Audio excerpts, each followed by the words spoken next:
हरिओम। अष्टावक्र गीता का छठा अध्याय, 6th चैप्टर। पहला चैप्टर आपने सुना, राजा जनक द्वारा ज्ञान वैराग्य मुक्ति की जिज्ञासा। दूसरा, राजा जनक को आत्म ज्ञान की उपलब्धि। तीसरा अध्याय था अष्टावक्र द्वारा राजा जनक के आत्मज्ञान की परीक्षा। चौथा अध्याय था राजा जनक का उत्तर। पांचवा था अष्टावक्र द्वारा जनक को मोक्ष प्राप्ति का उपाय बताना। छठा अध्याय है राजा जनक द्वारा मुक्ति की अभिव्यक्ति करना। वो कैसे कहते हैं, गुरु बिन गति नहीं होती। एक कहावत है, गुरु की पहचान कैसे करें? क्या शिष्य पहचान सकता है सच्चे गुरु को? गुरु बिन गति नहीं, ये बात बिल्कुल सही है। ये व्यवहार में भी ये बात दिखाई देती है। छोटे छोटे काम सीखने हो तो कोई हमें मार्गदर्शक करना जरूरी चाहिए, कोई मार्गदर्शक होना चाहिए। मार्गदर्शक को साफ शब्दों में गुरु कहते हैं। गुरु का अर्थ है जो अंधकार का हरण कर ले। अंधकार माना अज्ञान। हमें ज्ञान ही नहीं था कि कहाँ जाना है, कहाँ से आए हैं। इसका अर्थ ये नहीं है कि खाना पूर्ति की जाए, खाली ब्रेकफास्ट लंच डिनर में ज़िंदगी बिताई जाए। पहले भी मैंने बताया है, पहला जब आते हैं हम स्पिरिचुअल क्लास में तो हम मूड होते हैं, फुलिश पहुंच जाते हैं। सेकंड डिग्री इज़ जिज्ञासु। हमें जिज्ञासा हर चीज़ की होनी चाहिए।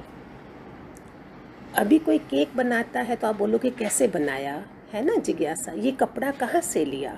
तो संसार के लिए हमारी जिज्ञासा थी। We were enough intelligent for the worldly wide बोलते हैं उसको, वर्ल्डली वाइज। इसकी जो जिज्ञासा है मोटिवेट करती है कि गुरु चाहिए। जिज्ञासा जो होती है वो हमें मोटिवेशन करती है, मोटिवेट करती है कि गुरु चाहिए। ये भी कब होगा? जब हमारे में कुछ अध्यात्म का धन लेके आए होंगे हम। गुरु चमत्कारी चाहिए, जहाँ तत्वज्ञानी। राजा इसको अर्जुन को लॉर्ड कृष्णा ने, भगवान कृष्ण ने बोला था, 18 दिन महाभारत की लड़ाई चली थी। उसके बाद क्योंकि वो सखा देख रहा था, उसको गुरु नहीं माना था कृष्ण, इसने अर्जुन ने विराट रूप भी दिखाया था, तो भी बुद्धि इतनी शुद्ध नहीं थी। और उसको क्या बोला था, अभी तुम किसी तत्वज्ञानी गुरु के पास जाके तुम ज्ञान सुनो। वो खुद नहीं सुना सकता था। जब इतनी क्लोज भाई कोई रहता है ना तो उसको गुरु नहीं माना जाता।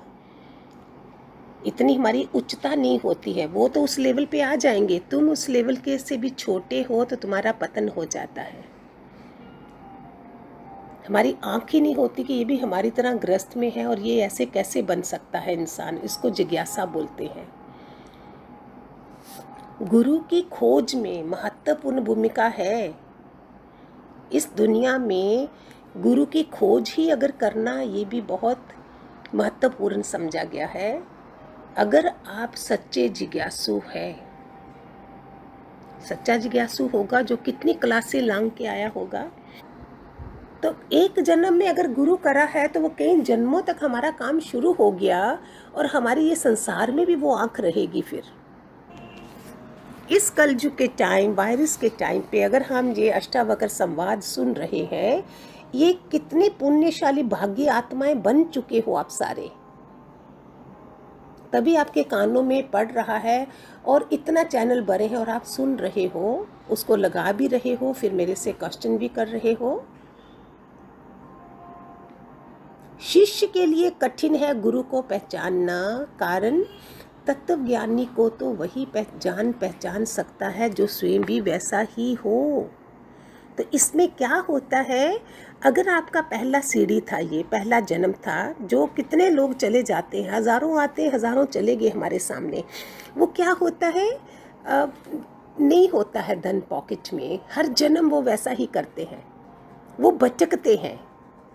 और कई जन्मों तक फिर गुरु क्या सजा देता है उनको कि उनको कई जन्मों तक नज़दीकी का रिश्ता किसी से नहीं देगा, वो दूर से देगा, नज़दीकी का नहीं। आज अगर नज़दीकी का दिया था, वो फिर सदियों तक दूर दूर से दर्शन करेंगे, दूर से सुनेंगे, तथा अस्तु भगवान कर देता है। तुम काबिल नहीं बनते हो, सत्य की राह पा काबिल नहीं हो, सत्य की खोज में काबिल नहीं है। आप सबको इतनी ब्लेसिंग्स लगें कि आप ऐसा बनो। इस वाले 2020 में जो इतना अपने कलयुग को ख़त्म होते देख रहे हो और सतयुग की शुरुआत हुई है, जो सारी सृष्टि क्लीन करी है परमात्मा ने, ये क्या देख रहे हो? ये क्या अचंबा है? गंगा, नदियाँ सब, जमुना, अलकनंदा सब साफ कर दी, पहाड़ सारे साफ कर दिए, पॉल्यूशन निकाल दिया, हम सबको अंदर लॉक करके बाहर भगवान अपनी सृष्टि ठीक है। इसका मतलब सतयुगी आत्माओं के लिए जगह बनाई जा रही है। ये क्या है? आप एमंग देम, आप सारे सतयुगी आत्मा हो जो भी सुन रहे हो, नहीं तो सुनोगे ही नहीं, ये चीज़ें कानों में नहीं जाएंगी। तो शिष्य कोई, आप स्वयं शिष्य बने, सदगुरु के मिलने में देर नहीं लगेगी। जितनी तड़प सच्चे शिष्य को सदगुरु की होती है, उतनी ही सदगुरु को सच्चे शिष्य की भी होती है। जनक यहाँ अनुभव की बात कर रहे हैं। मैं समुंदर की तरह जिज्ञा, विशाल, गहरा और अनंत हूँ, और ये संसार उसमें उठने वाली तरंगों की तरह है। यही सच्चे अर्थों में ज्ञान है। इसलिए इस संसार का क्या त्याग, क्या ग्रहण और क्या लय होना, प्रतीति का कैसा त्याग, कैसा ग्रहण, कैसा लय। मैं समुद्र की तरह विशाल हूँ, ये उस आत्मा की तरफ इशारा कर रहे हैं। शरीर एक गाड़ी है और आत्मा विशाल रूप, गहरी, अनंत है, और उसमें उठने वाली तरंगों की तरह यही सच्चे अर्थों में ज्ञान है। सागर क्या बुद्बुदों को ग्रहण करेगा? सागर किस प्रक्रिया द्वारा उन बनने वाले जल के विभिन्न रूपों को कहाँ से लय करेगा? ऐसा ग्रहण, त्याग, लय दिखता है दूसरे को। सागर को इस प्रकार का विचार करने की बात अटपटी सी लगती, क्योंकि वो सागर है, हम तो किनारे पे खड़े हैं। कई लोग किनारे से स्नान करके आ जाते हैं, वो तो मट्टी से भरा है।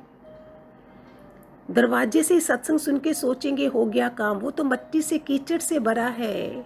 जरा आगे तो आओ, थोड़ा गोता तो लगाओ समुंदर में। सागर को लगता है कि जो इस तरह की बात कर रहा है वह नहीं समझता सागर और बुदबुदे के स्वरूप को। मैं सीप की तरह हूँ और ये जगत उसमें भरम से दिखने वाली चांदी की मात्र कल्पना है, यही ज्ञान है। इसलिए बोलते ब्रह्म सत्य जगत मिथ्या। ये हमें सत्य दिख रहा है जगत, और परमात्मा मिथ्या दिखता है। हमको ब्रह्म सत्य जगत मिथ्या लगना चाहिए। शन बंगुर का है, धुएं का पहाड़ है, अभी नहीं है। रिश्तेदार, सारे नाते जो भी है सब विनाशकारी है। हमको अविनाशी से प्यार करना है। इसलिए इसका प्रतीति मात्र जगत का कैसा ग्रहण, कैसा त्याग, कैसा लय। सागर के जल में कोई विकार का प्रश्न उठ सकता है? हम कुछ भी विकार उसमें से निकाल सकते हैं? बुदबुदे जल के जो है वो विकार रूप है। इसलिए जब जनक ने दूसरा उदाहरण दिया, सीप में रजत दिखाई दे तो उससे सीप में चांदी का कोई गुण दोष नहीं होता। सीप में चांदी का कोई गुण दोष नहीं आता। दिखने मात्र से सीप चांदी से मूल्यवान नहीं हो जाती। जैसे आप कोई चांदी की गणपति या चांदी के सोने का गणेश लेके जाओ दुकान वाले को, वो गणेश की कीमत नहीं लगाएगा, तो सोने या चांदी की कीमत लगाएगा। जिसका जन्म सत्य नहीं है उसकी सिद्धि कैसे हो सकती है? उसके विलय के सच होने का भी प्रश्न नहीं उठता। बोलता है मैं सर्वभूतों में हूँ और सब मुझ में स्थित है, यही निश्चित और सत्य है, यही ज्ञान है। इसलिए उसका ना त्याग है, ना ग्रहण है, ना लय है। ये सब बातें हमारे शरीर की है, आत्मा का तो कुछ भी नहीं। यही अष्टावक्र जनक को दे रहे हैं कि सब मुझ में है, सब में मैं हूँ, तो ग्रहण किसका, त्याग और लय किसका करूँ। शरीर उधर पड़ा है, इंसान दुनिया से चला जाता है, वो कौन गया। और हम आत्मा का ज्ञान ले रहे हैं, उच्च कोटि की गीता पढ़ रहे हैं, लेकिन शरीर सामने है तो फिर हम राग द्वेष किससे करते हैं। शरीर तो पड़ा है, फिर हम रो क्यों रहे हैं। इसका मतलब वो इंसान जो था वो शरीर नहीं था, शिव था कोई अंदर, वो शव चला गया, शव है शरीर, शिव चले गए अंदर से। तो हमने जो अंदर नूर है उसको प्यार करना है। हमारे गुरुदेव दादा लक्ष्मी भगवान, माँ लक्ष्मी, गुरुदेव ऐसे बोलते थे कि अगर जेठानी आपके सामने है, देवरानी है या जेठानी है, आपको अच्छी नहीं लग रही, तो उसकी आंखों में नूर किसका है वो देखो, तो आप उसके अवगुणों को ना देख के गुणों को अपनाओगे। हमेशा गुणों को देखो। कल भी मैंने पता नहीं किस वाणी में बोला है, आप भी सारे सुनो, सीरियस है ये, इसको ध्यान से सुनना। अगर मेरे कुटुंब में 10-15 लोग हैं, तो 10-15 नहीं, 20-25-30 लगा लो, जो हमारे रिश्तेदार बुआ चाची ताई सारे होते हैं, उसमें से कितने ज़्यादा हैं जो हमारे घर में हैं, 2 बच्चे 2 बहुएं होंगी, 2 बेटे, या 1 बहू बेटा, या एक हस्बैंड वाइफ होंगे। सपोज 2-4 भी लोग हैं, अभी डिसाइड कर लो कि हमने इनके साथ रहना है। इस चीज़ में आप इतने सफल हो जाओगे, ये मेरा अनुभव है।